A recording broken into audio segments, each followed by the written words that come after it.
L'enfant ne travaille pas, il ne fait rien comme un travail légitime. Mais qu'est-ce qu'on fait?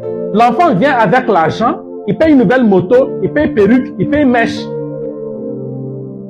Il vient, il donne de l'argent aux parents, et les parents osent dire à l'enfant que Dieu bénisse la source. Quelle source? Si c'est leur jour là, l'enfant revient à 23h, à 1h du matin, et vous dites à l'enfant, il danse. Vous ne savez pas où l'enfant est parti danser. Quand on se pose la question, qu'est-ce qui se passe dans nos familles aujourd'hui? Qu'est-ce qui se passe dans nos familles aujourd'hui? Voilà comment les familles sont divisées, déchirées. Certains membres des familles qui ne se voient plus, qui ne se tolèrent plus. Et on se pose la question, pourquoi Dieu ne nous bénit pas? Vous êtes plus généreux dehors. Vous payez scolarité pour les gens dehors. Vous faites les services pour les gens dehors. Vous nourrissez les papas, des mamans des gens dehors. Alors que tes parents en famille souffrent. Tu es gentil ailleurs. Mais chez toi, ça ne va pas. Quelle est la dernière fois que vous avez pris le téléphone pour dire au papa, papa, vous allez bien? Et je vais lancer un défi à tout le monde ici dans cette église. Après cette messe, d'ici 18h, appelez chaque membre de la famille. Si ça ne passe pas, envoyez un message. Dites, appelez un voisin de leur passer le téléphone que vous voulez leur parler. Funérailles chrétien, vous voyez quelqu'un qui va quitter Orodara ou aller à Kopela. Vous voyez la distance, non? Mais de son vivant, il vous appelait. Vous ne décrochez pas.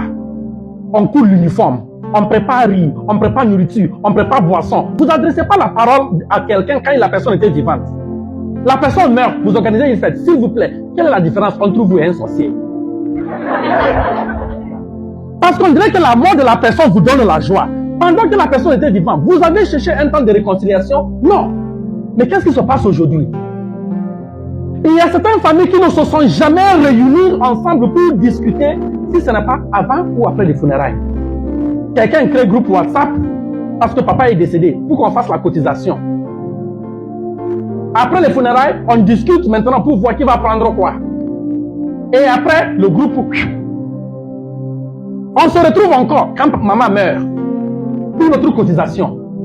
Combien de familles font des réunions de famille quand il y a pas de malheur? C'est quand pour partager l'héritage, il y a problème.